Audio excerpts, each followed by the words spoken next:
The Tao of Self-Confidence, episode 343. Welcome to the Tao of Self-Confidence, where I share stories of amazing women who have discovered their inner journey to self-confidence. Visit our website at thetaoofselfconfidence.com. Your inner journey to self-confidence awaits. Well, hello, friend. Welcome to the Tao of Self-Confidence, where I share stories of amazing women who have discovered their inner journey to self-confidence. I'm your host today, Sheena Yap Chan, and today I have a phenomenal lady on the show today. She is the founder of Enclothed Cognition, and I'm really just excited to have her on here and share her story with us today. So without further ado, I'm going to introduce you to Keri Hyjurick. Keri, how are you today? Maybe you can fill in a little bit more about yourself to our listeners.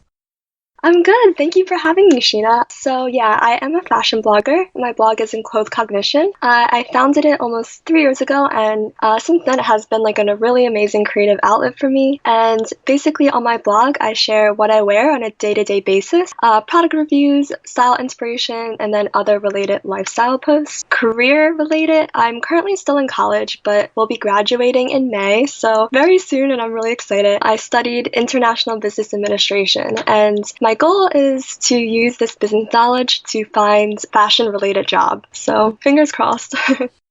Awesome. Well, thanks for sharing that. And Keri, what's your cultural background? So I identify myself as a Korean American adoptee. So I was adopted from South Korea, and I came to the United States when I was just like 4 months old. So I don't really remember anything about the motherland, but I really, really want to go back someday and see, where I was born and stuff like that. And although I am American, I really enjoy Korean culture, and it's still a really important part of my life. I remember in middle school, I discovered K-pop and liked that for a while, and I learned Korean in college. And most importantly, I think Korean food is honestly the best comfort food. So yeah. Awesome. Well, thanks for sharing that. I also enjoy Korean food, especially the tofu soup. It's so good. So thanks for sharing that. And Keri, what would be your favorite self-confidence quote? So my favorite confidence quote, I'm not sure where I heard it from, but the quote is, "Today is the oldest you have ever been and the youngest you will ever be again." And it really resonates with me because it reminds me to, live in the moment, because you're never going to have this moment ever again. So it kind of, reminds you to just live without regrets and live your life to the fullest. So that's why I like it. Thanks for sharing that, and that's a great quote. I remember someone was mentioning, today is January 1st, 2017, and this will be the first and last time you will ever experience it. And it's pretty much the same thing that you mentioned, live in the moment. A lot of us worry about our past and our future, that we forget to be aware of the moment that we are, the present moment, and, the more we can be aware of it, the more we can live life and figure it out along the way. So I really like that quote that you mentioned. And in your own words, how do you define self-confidence?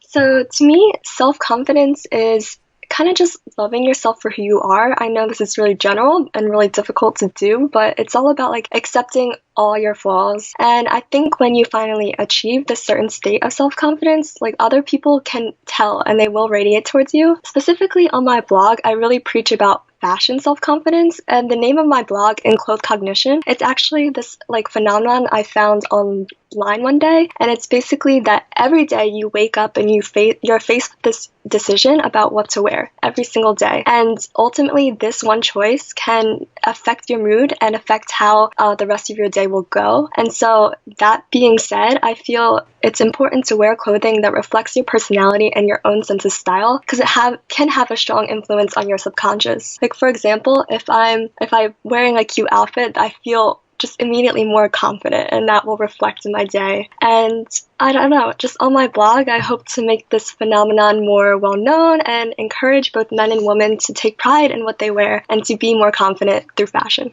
Awesome. Well, thanks for sharing that. And it's so true. I mean, loving ourselves is really the most important thing that we have to do. And some people might find that selfish, but we have to be a little bit selfish sometimes. I mean, if we want things to work in our favor, we have to learn what we love and don't love, what we can accept and not accept, so we know what we want, and we can go out there and show others and attract the right things into our life. And, yeah, like you mentioned, even from, the clothes that you wear makes a difference, because it's like your form of self-expression and how you feel, and how you carry on your day and keep going. So I really love what you mentioned. And what was your life like before your discovery of self-confidence?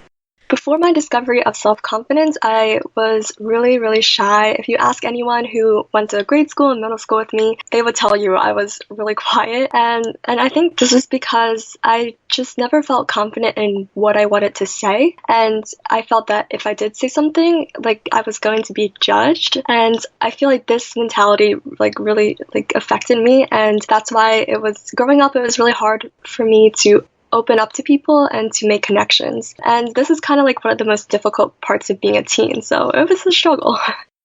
Thanks for sharing that. And I think that's, we all kind of go through that, right? You kind of want to put your hand up and say something, but you're also afraid people might make fun of you if you say something stupid or say the wrong answer.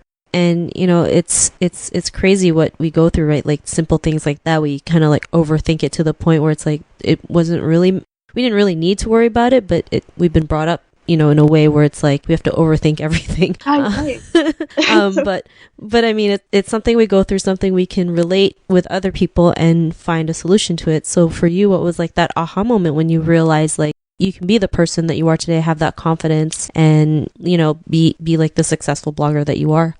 I guess like the funny thing about me was that even though I was really quiet and shy, I still loved to dress up, like even like in grade school and middle school. And I just like to show my personality through my clothing. So my aha moment was when I was one day thinking about, how I dressed and how I was confident in the way I dressed. And I had this epiphany about like, why couldn't I take that confidence and put it into other facets of my life? And it was a simple realization, but really important to who I am today and how I really achieved my self-confidence.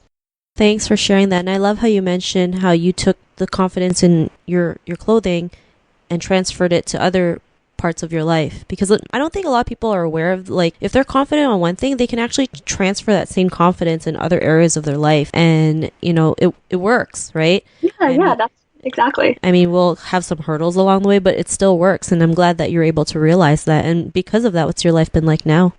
So now, I mean, innately, I'm still, an introvert. I still am a homebody, and I have like my small group of really close friends. But having discovered my self-confidence, it has really given me like that boost that I really needed, and it allowed me to open up new opportunities and relationships. And I think I finally achieved the self-love that I always lacked. And I think my fashion blog also had a lot to do with it as well.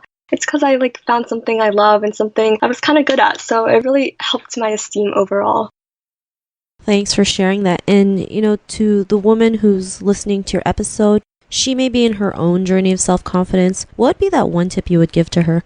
I would say, in a society where it seems women are still the underdog, building your own self-confidence is no doubt not an easy feat. And however, my advice is to start out small, to wake up in the morning and give yourself a compliment when you look in the mirror. When you get dressed, never think about what people might think of what you're wearing. You should wear what you love and not be ashamed of it. And in this day and age with technology and all, I think it's another important thing is to stop comparing yourself to girls you see on Instagram or girls you see in the movies and stuff like that. Because everyone is different, but everyone is beautiful in their own way, including, yourself. And lastly, I would say to just realize that your words and your opinions do matter. And I believe that all of these small mental changes can really work together to give you the boost of self-confidence and self-love that every girl needs.